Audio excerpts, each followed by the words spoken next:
Welcome back to Just Giants with Grump and the Cranky Fan, the best damn podcast for the best damn football team. I am your host, the Football Grump, and with me, as always, is Mike, the Cranky Fan. What's going on, Cranky? Hey, Grump! Exciting. Football season's getting closer and closer, and it really felt like it this weekend. Actually got to, go out to the Meadowlands, go watch some real football, see some old friends.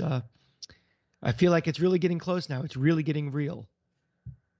Yeah, it was a little warm to feel totally real, but this was nice. I'm glad we did this because we were a little out of form at first. We had to kind of get our bearings there. We weren't really prepared on how we were even getting to the stadium. It was good. We ironed out all the issues or whatever, and we got there nice and early and enjoyed a nice sunshiny tailgate. Yeah, before the game, got to see a bunch of the guys. It was a lot of fun. Yeah, it was great. The whole weekend was all about kind of getting back to our roots and getting back to old friends and old Giant fans. Saturday night, I went out to dinner with the guys in our 124 crew, the guys we sit with. Shout out to Ron and Bruce and Gary. And thanks to Gary for a super cool cup, which you can't see because of my background. But I will now be sipping out of my tea with this nice new cup he gave me. But a lot of fun seeing those guys. And our L16 tailgating crew yesterday. It was a lot of fun. Oh, yeah, they certainly showed up, as they always do. They were ready to party. Wes, Nick, Will, everybody, Justin. I mean, I can't even – I was drinking, so they're all going to blend together for me there. But everybody came out in full force. We were ready to party, have fun. Well, that's the real thing about this is, we can watch this team to the cows come home, wins and losses. But, we've made a lot of – really great friends, doing this podcast, going to games, tailgating, all of that. So it's no longer just a thing where you just go into the game. Now we have a bunch of cool people we hang out with and talk Giants with and, listen to the same song over and over for an hour in the tailgate. It's been great. So thanks, Max. We appreciate it. Thanks for the hospitality. And the worst DJ of all time plays the same song over and over again. Or does he? I mean, I guess, I was fired up. Yeah, I mean, if we're just going with WWE music, it'll get you going. But yeah, all right. So the real story from this game, though, honestly, as all preseason activities are, is the injuries, and there was a little bit of everything in this one. There was the big scare, there was the big one, and then there was the key player that's out for who knows long, right? So the big scare, obviously, was Kayvon Thibodeau. Kind of got hit on the side of the knee, leg kind of buckled real awkwardly, looked bad, didn't get up. They called for the cart really quickly, but he waved it off, walked off under his own power, never really left the sideline. He kind of went in that like side coach's entrance thing there, that fake thing, but he never really left. Today we got the news, it looks like it's going to be an MCL sprain, a 3 to 4 week thing, which would put him close to the start of the season, but in what capacity are we going to be seeing this rookie, this year on a sprained MCL? I mean, are they better off just waiting a little bit longer for him, give him like 6 weeks or something like that? What do you think? I think you play him when he's ready. There's no reason to rush him out. I get it that, if we're holding on to any sort of pipe dreams of making the playoffs, you don't want to blow games like Tennessee and, and Carolina early. But look, this is the beginning of a potential franchise defensive player's career. We don't want to have this whole season be a waste. I've had too many seasons in all of my sports where a guy isn't fully healthy and he's hampered. He doesn't play up to his abilities, and it just an injury lingers on and on and on. So to me, I wouldn't have him on the field until he is ready to go. Yeah, I'm kind of wondering that myself. I mean, when we saw him walking along on the sideline there, I kind of jokingly said, I was like, well, that's it for him for the rest of the preseason. I mean, that was going without saying, but I mean, the reality is yeah, I mean, I don't think, I think if he thinks he's ready, I'm still waiting like another week or two, because that's generally the player thinks they're 100% before they're 100%. Well, let's remember also, he thinks he's ready. He's a 21-year-old rookie. I mean, it's one thing if it's a guy who's been in the league for several years. He's 28 years old, been in the league for 5-6 years, knows his body better than Kayvon Thibodeau does. Like, his body is he now is starting to develop an NFL body, a different way you work out, nutrition, all of these things. So just because he's like, yeah, I'm good to go, I'm feeling it, that doesn't mean anything. We have better doctors now, better physicians, better everything, who will make the right decision whether he's ready to go out there or not. And again, if this was a playoff team, if this was a Super Bowl contending team, he was a little older. Yeah, my calculus might be a little different getting him out there. But a nowhere team this year with a guy who's just beginning his career, let's start off right. And if that sacrifices a win or two early this year or early reps, so be it. Yeah, 100%. All right, glad we're on the same page with that one. I mean, like you said, this is the potential quarterback for the defense, the face of the franchise, the defensive end, the sack leader, the next Lawrence Taylor, Michael Strahan, Jason Pierre-Paul, Justin Tuck. Any however you want to phrase it, the next version of that in some capacity, and forcing him out there in a season where, and we'll get to this in a little bit, I guess, as we go through the what we saw out there. But just a season that, it's a pipe dream for them to even make the playoffs, let alone make any sort of run for anything significant. It's just the long-term health of this player is far more important than a week 1 win against Tennessee or a week 2 win against Carolina or whatever. And I don't know, do we even need that for the whatever. So the big one though, Darian Beavers is out for the season. Tore his ACL. On kind of like a pile-up running play, just kind of tried to brace himself, knee buckled. I saw somebody trying to attribute this one to the turf. I don't know about that. Can we take 30 seconds about that, please? Because that was like the overriding theme last night. The turf. Oh, was it? All right. Then before you get into it, and I'll let you take the floor, but I'm just gonna hit with this as a blanket disclaimer while we talk about this for 5 minutes. I don't want this to be a huge thing, but. No. I am not a scientist. I don't know shit about turf, different kinds of turf, grass. I don't know the difference. What I do know is when people make wild assertions without really thinking, like saying a collective number of injuries happened to a team that plays on turf is not science, okay? Those injuries have to happen on the field for starters, which a lot of them didn't. Some happened on the practice field for Quest. Over the course of several seasons may have happened on other teams' fields. They also have to be, the nature of injury has to be in some way related to the turf. So you can't be selecting all manner of injuries. Concussions, for example, have nothing to do with turf. Even if you're smacking your head on the ground, I don't want to count it. As far as I'm concerned, that could happen on frozen dirt anyway. So, I mean, there's a lot of... When people talk about this, there's just a lot of bullshit thrown, and I just want to cut through that with those kind of things that drive me crazy. I don't know. There could be a turf thing here. Just going to say that. Your turn. Go ahead. Yeah, it took 95% of what I was going to say. You're right on. The other two things I'll add is this particular turf was installed in 2020. So I don't want to keep hearing this, for the last 10 years, the Giants are the most injured team in the league. This turf, this is the beginning of the third season we've had with this turf. So let's parse our facts into the right time frames. Why do the Giants have so many injuries over the past decade? I mean, we'd have to get a doctor in here or a physician or a therapist or a medical guy. Sometimes it's just bad luck. And this team has had a pretty bad string of bad luck. But, again, enough with the turf. And also, if the turf was that bad, don't you think the Players Association would have stepped in and said, we can't play on this? I mean, they've done it for like the Hall of Fame game in Canton. They've canceled games because the turf wasn't right. They've had, in Chicago last week, just because it looked bad because of that. There was a concert at Soldier Field, and even though it was all blotchy, people were complaining. So if it really is an issue, I can guarantee you the first people who are going to complain about it are the players and the league. And the union. You hear some of these coaches last year chirping. I think it was the 49ers coaches whining about it. That sounded like sour grapes. It's unfortunate injuries happen, but they do happen. It's a dangerous game. And you've seen other stadiums where they tried to play two teams in the same stadium.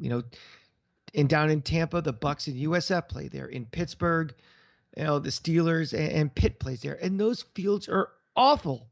By November, December, they have to resod them. They're just as dangerous as not as dangerous. So we have to use turf in this for having two NFL teams and all the other events that are going on. So for all of you armchair doctors who, probably the same ones who thought Kayvon Thibodeau's career was over when the cart was coming out, stop with the, it's the turf is bad here, the mirrors are cheap, blah, blah, blah, blah, blah. And just maybe do a little research to see what's the cause of these injuries and why they're happening.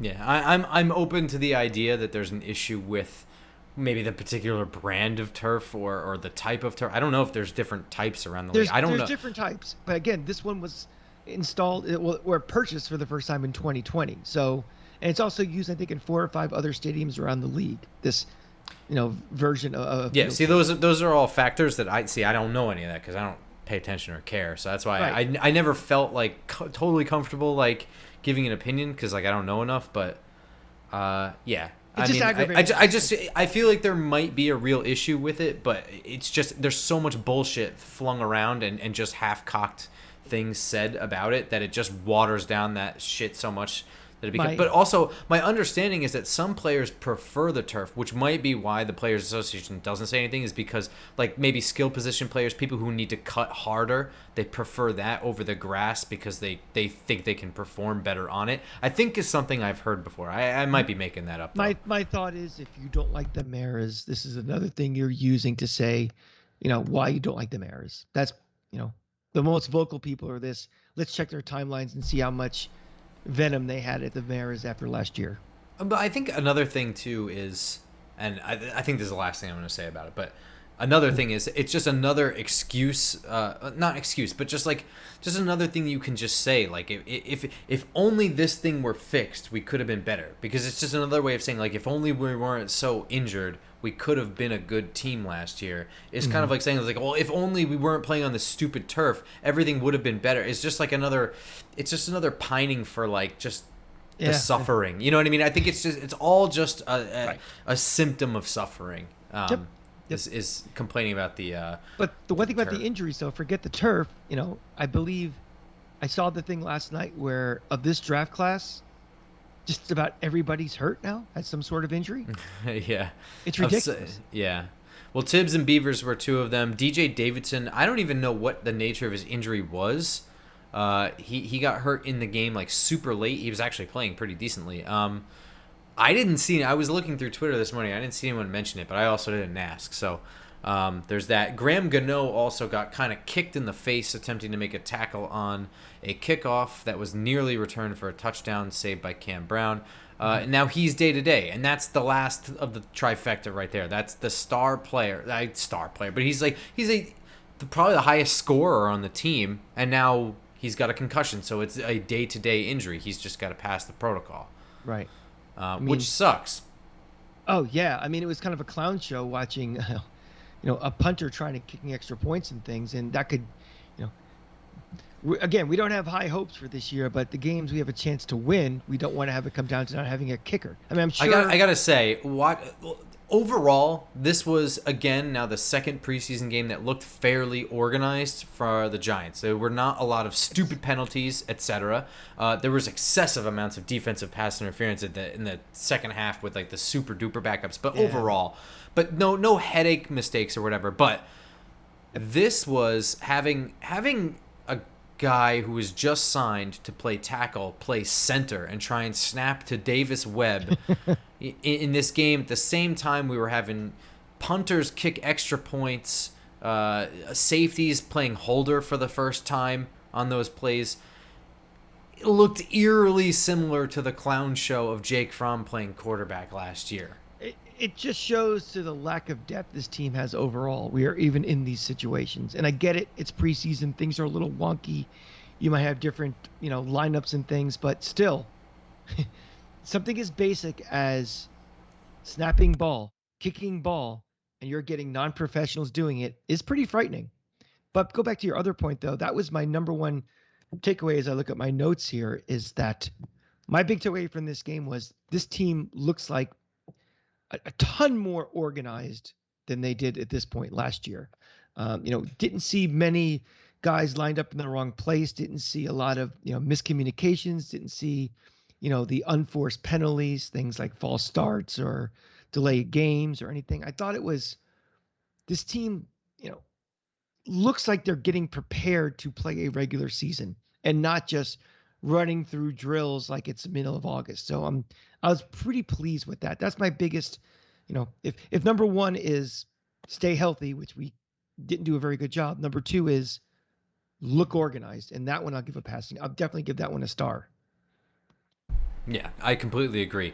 Now let's talk offense here. We're gonna focus on quarterbacks, but just overall, the offense, it's not gonna look great this year. I mean, I know that there was some backups playing here, and it was just the center and the left guard.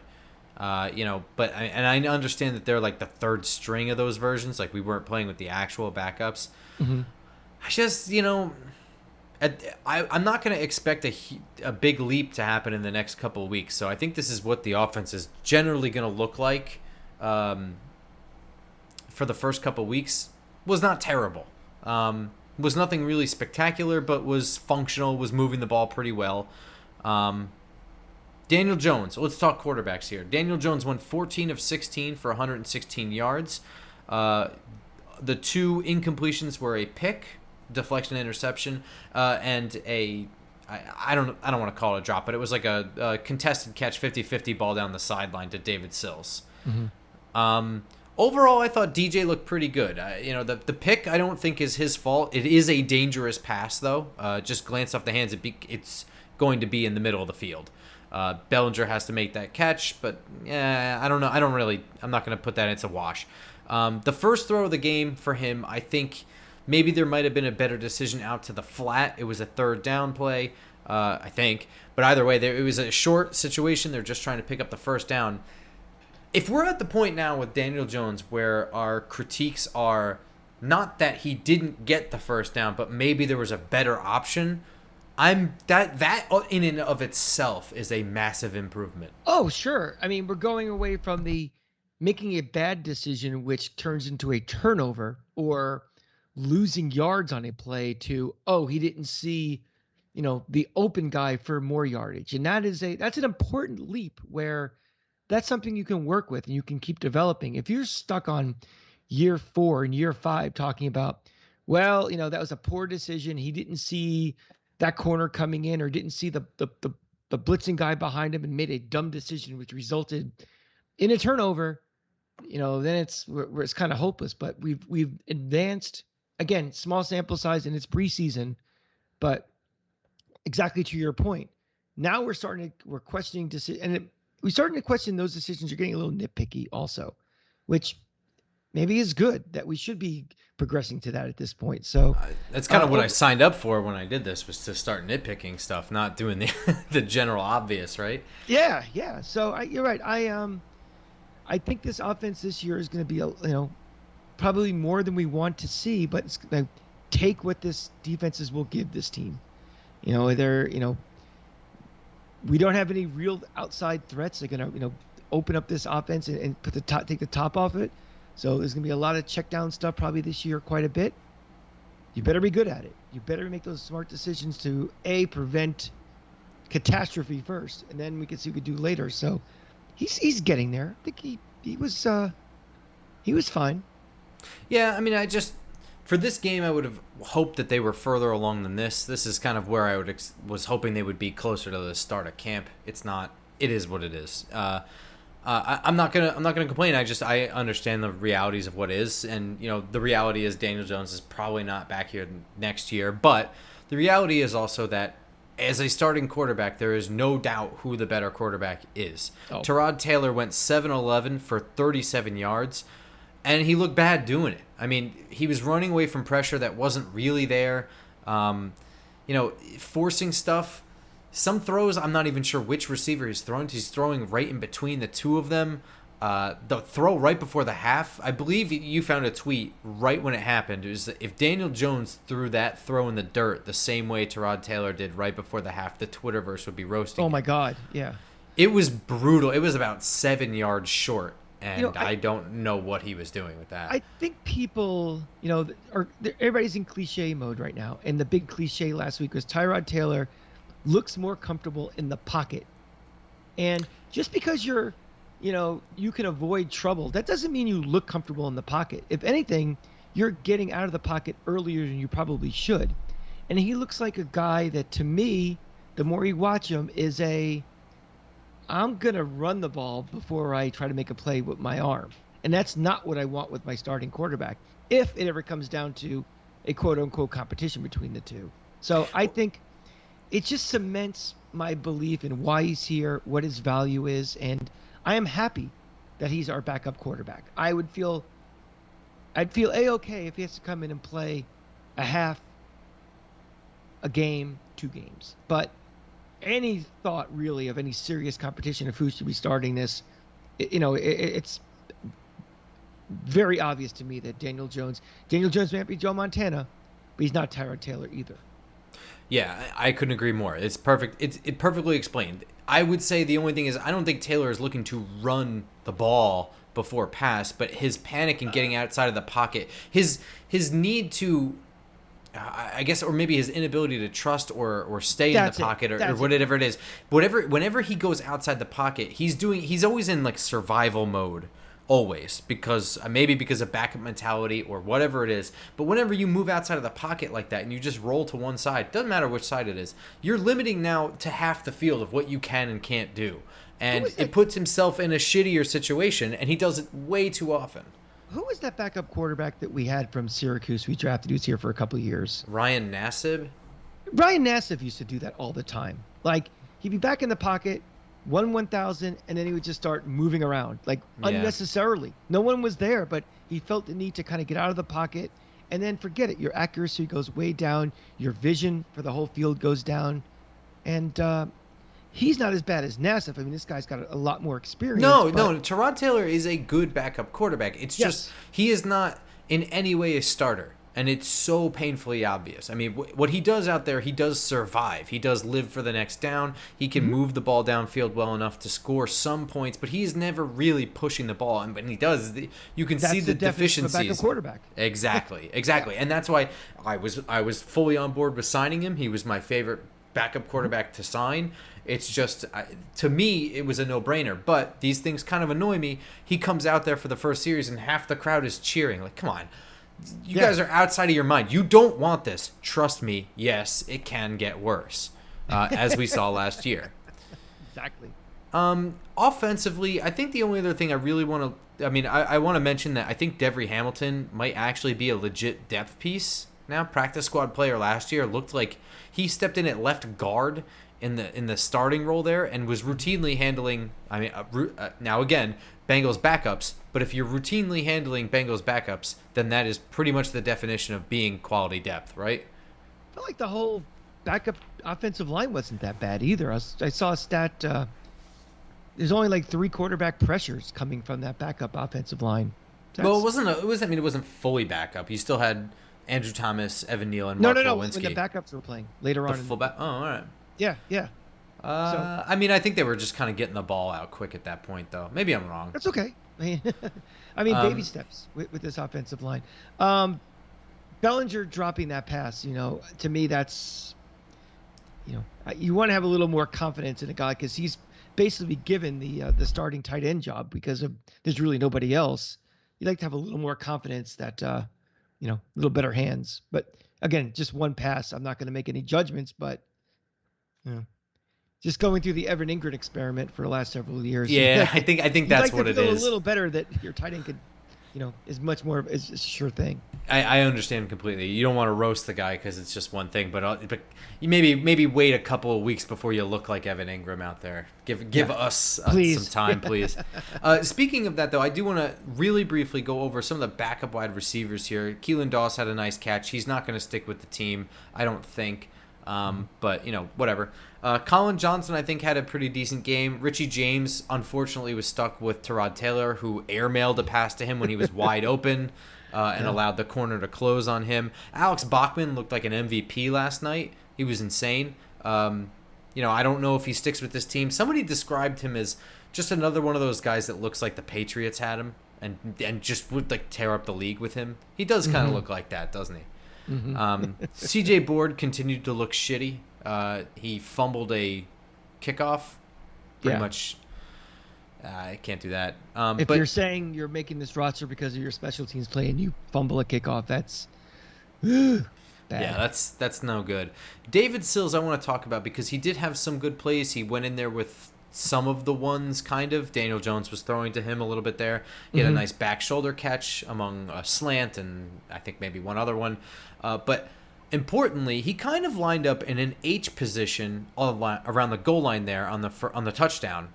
Um, and when he did, he lined up there twice, and he had a pretty decent block both times. The second time, helping pave the way for Jashaun Corbin's touchdown.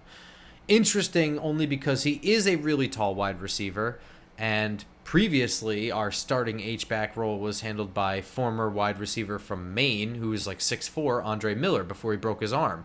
Hmm. So David Sills might actually find a way onto this roster if he can maybe do that. I don't know. That's an interesting thing. I'd be interested to see that because there is literally no H-back depth whatsoever. We have It, only tight ends here with Bellinger and Myrick. where was Kenny Galladay and Darius Slayton last night? Kenny Galladay played. He got no targets. Darius Slayton he was declared out. I believe injured, but I don't know the nature yet. I mean, again, Kenny Galladay got a lot of heat last week for that one, not really laying out for that ball in the red zone, and then not even having a target. That's that still kind of concerns me a little bit. I It mean, should. we're trying to develop chemistry. He is supposed to be wide receiver one on this team, and they're not even looking at him in the limited amount of play that we're getting, from the starters in preseason. It's just the red flags are just all over the place.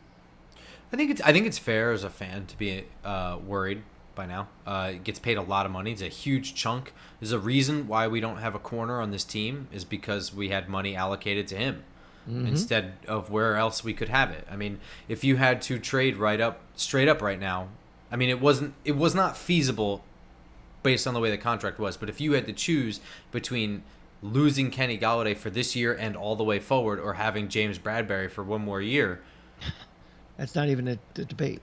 there you go. So, with that, let's transition over to the defensive side. I don't have much to say, but overall, I can say now that I've seen it with my own eyes and I didn't just watch it on TV and I saw it in game action, I just really like the design. I love this style of defense. I love the way it plays. I like that it doesn't sit on its heels. It dictates to the offense. Whatever the offense's plan is, they have to adjust based on what we're showing them. Too bad. This is what we're doing. And I like that. It's not going to pay dividends this year. They're not good enough on the back end probably, but I would rather die going for it than I don't know, just sit back and have the whole game chipped away at me piece by piece. Like last year, Right. every time we had a small lead with a little bit of time left, it was almost like guarantee that they were going to score. Well, I think, again, if you're building this team over the long haul and you're expecting this coaching staff to be here over a couple of years, it's time to start implementing this defense now. I mean, some of these guys are going to be here. Some of these guys are actual keepers, So it's like if we don't have the best personnel, especially on the back end, to execute it, at least we're building the foundation for this team for next year. We're not transitioning into something that we wanted to be, then. So I'm using this year as a complete gimme. Let's install things that we want to do. If we don't have the proper personnel for some of it, that's okay. But I agree with you. I like that this is a defense. You can't come in here as an offense and do what you want and we're reacting to it. You're going to have to really game plan and consider this defense. And that's something that, should help us going forward this year to offset the talent issues we have and the lack of depth in certain places. It really sucks that they don't have a. I mean, this is gonna sound shitty. I don't want to sound shitty, but it sucks that they don't have another like number one, man cover corner to play opposite of Dory Jackson. Because otherwise, I really liked the way that Darnay Holmes was playing. He was really feisty. He was really active. Maybe a little grabby during this game, but I thought he had a fairly good game. He looked like a spark plug out there, and I think Aaron Robinson playing on the inside again that's where his strong suit is. I like him in this defense. Even I like him, the idea of him coming in on blitzes from the slot. I think that's great. I think you can do all kinds of fun stuff with him. But because we don't have that outside corner, Aaron Robinson is now Aaron Robinson is going to get the ire of financial mismanagement from years before, where it's misdirected entirely. Aaron Robinson, even when he was drafted, I said, could be an outside corner, but I like him better on the inside. Mm-hmm. And now he's just going to get the brunt of all of it because he's kind of playing somewhat out of position here. It sucks because I think that this defense could be way further ahead than they are if they just had that. And that's even, with Julian Love playing the other safety spot. And Andrew Adams signed off the scrap heap, although I like Andrew Adams. And just a fairly weak linebacker group in general. But even so, I think the defense doesn't look bad to me. I would like a little bit more pressure, but I thought they looked pretty good. Well, I mean, again, let's see Thibodeau play a full game. Let's see him not get hurt. Leonard Williams didn't Leonard play, Williams wasn't, so again, you're asking for first team play from guys that are second team guys. Let's see first ones and what happens. And I still think that cornerback is playing on another team right now. I think we're gonna pick up somebody during cutdown day that's gonna help back there. I think so too. I mean, once you saw, honestly, once Aaron Robinson and Dory Jackson come out of the game, there might be like they're awful. one guy maybe that can stick around. I'm not even sure who it is. That of course not talking about the guys who are hurt like Cordell Flott, Rodarius Williams, etc. But right, but if they're hurt and they're out for extended, it doesn't count. You need players. You can't rely on this. Yeah. And I think in general, the things I'm finding out is that this defense is made to make linebackers look a little better than they are. Mm-hmm. I'm not quite sure yet, and I'm not even sure if that makes sense. I could be 100% wrong, but it just feels like there's no way that Tay Crowder, Micah McFadden, Darian Beavers, all these guys suddenly are like flashing into the backfield, making big hits or whatever. It's like Tay Crowder was maybe the worst player on our defense last year, on the starting defense. And now he doesn't look half bad. He's making tackles at the line of scrimmage, behind the line of scrimmage, making big hits. He doesn't look like he's getting picked on anymore. I don't know. I think something about this game. Of course. Yeah. I'm kind of just thoughts about the defense. It just seems to be that this is a defense that allows linebackers to just kind of do something instead of maybe I don't know. I'm not sure. Just they're just more involved than they were in previous defenses. Totally agree. And again, like I said before, once Thibodeau's back in there, once Williams is playing, once Aziz Alari is playing, all these guys who are our defensive line, who we want to have, the guys on paper who should be playing, it'll open up more opportunities for these guys as well. Absolutely. And Aziz, by the way, did look pretty darn good out there in his first showing. Thought it was interesting that they kept Tibbs over the left tackle and Aziz over the right tackle. There was no movement there. I was wondering if Wink would start moving guys around. I mean, he still might. I was curious to see what he would do there, and he just left them. Yeah, I'm really interested. We're not in the coaches' rooms or in the position rooms. Like, is this part of a master plan for, okay, game 2, these are the formations. This is what we're doing. Game 3, we're going to switch things up more and be a little more, exotic and a little more, surprising in our formations and things. So again, I'm not too, until we have, the first game on Sunday, September 12th, I'm not overly concerned about stuff like that just yet. I got nothing else. Anything else you want to add? Hopefully Grand Gano isn't out too long. That, other than that, it's going to get another kicker. I hate to waste roster spots for that, but if it's just a concussion, how long could he be out as a kicker? A couple of weeks? Yeah, I don't know. Everybody heals with that stuff kind of differently. So who knows? No, I think overall though, I was pleased. We're recording this on a Monday night, and I'm getting some texts from friends of mine that are Jet fans, like, what is this garbage? Like, this looks awful, blah, blah. Like, I have no context. I don't know what they're talking about, but I never once turned to you yesterday and like, what is this garbage? I felt like this, like I said at the beginning, this team looks a little more organized and they looked a little more disciplined. And there weren't that many of those just unforced mistakes and brain farts and things. So, you might be like, oh, who cares? Big deal. But compared to this team coming out of preseason last year or, the year before with the COVID year, that's progress. And that's part of how we're rebuilding this team. So far, so good. Let's see what happens next week against the Jets, and more importantly, what happens against Carolina. But I'm sorry, Tennessee. But so far, so good. All right, the Giants have a week of practice. We'll have more information on injuries, etc., as the week goes on.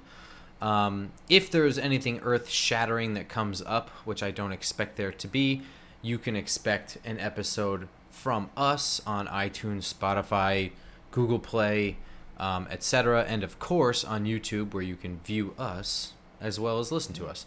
But otherwise, there is a game next Sunday against the Jets. It is an away game, so we don't have tickets, so we will just be watching, I guess. And there will be an episode on all of the aforementioned platforms of our show reacting to the game. So Yes, you can expect that much. I am finally having my rotator cuff surgery this week. I will not be going to the game Sunday regardless. I'll be watching at home. Anything you're looking forward to in that game? Anything like, it's we don't have 4 games anymore. We have 3. Is there anything in particular you'll be keying on, or just I mean, I got to see who's going to be playing in it. I got to see how Dable's going to approach it. I have no idea if starters are playing in any capacity. So, yeah, I am not really sure. I think I've seen enough from the defense, if I'm going to be completely honest. I think I've seen enough from the starting defense that I know what I'm getting. If Wink wants to run out there for a series or something like that to just make sure, whatever, I'm cool with them not really playing at all next week, the defense. last thing? Do you like the approach? You said we don't know what his approach will be for week 3. Do you like the approach of this coaching staff for the 2 games we've had so far? I mean, I guess he kind of had to work with the hand he was dealt with injuries both weeks, I think. Yeah. I think maybe I'll have to see it year to year, but maybe Dable's I don't know. They might be like being overly cautious with injuries in general this whole summer. I'm not really sure. You know what I mean? Like it feels like everybody was on a pitch count, and not everybody was really recovering from an AC. Like it almost felt like Blake Martinez is on the same pitch count as like Kadarius Toney and and Kenny Galladay. Like why are we doing this? Yeah, I feel like the guys that are injured are on the pitch count, but he's letting the guys like the Daniel Jones play. Yeah, I just mean the whole summer, I feel like maybe Yeah. the injuries have been a little overly cautious. So guys weren't even out there that might have even been able to practice and stuff. I have to see a little bit more year to year. But I guess so far I have no complaints. I mean, I didn't have any issue with the way he prepared or whatever. Yeah, I feel like this team they're trying to get that balance, which we had mentioned before the game started in these preseason games, of that balance between player evaluation versus getting the team ready for week 1. And I feel like this team is already looking more prepared to start the season than at this point last year or the year before. So that's making me feel pretty good. Yep, me too. Ooh. All right. As always, you can follow us on Twitter at football_grump, at JustGiantsPod, and at The Cranky Fan. You can also follow The Cranky Fan on his FL Teams podcast for all things Tampa Bay Rays at this time, and coming up soon, Florida Gators. Yes. Our Anthony Richardson watch will be happening every week. So when we get into the draft next year and with the first pick, hopefully the New York Football Giants select Anthony Richardson from Florida. You heard it here first. The Cranky Fan wants a quarterback. Daniel Jones is out. No, I want I'll that tweet. quarterback. It's been planned all along. Hashtag Giants. All right, everyone. We'll catch you next time. Go Giants.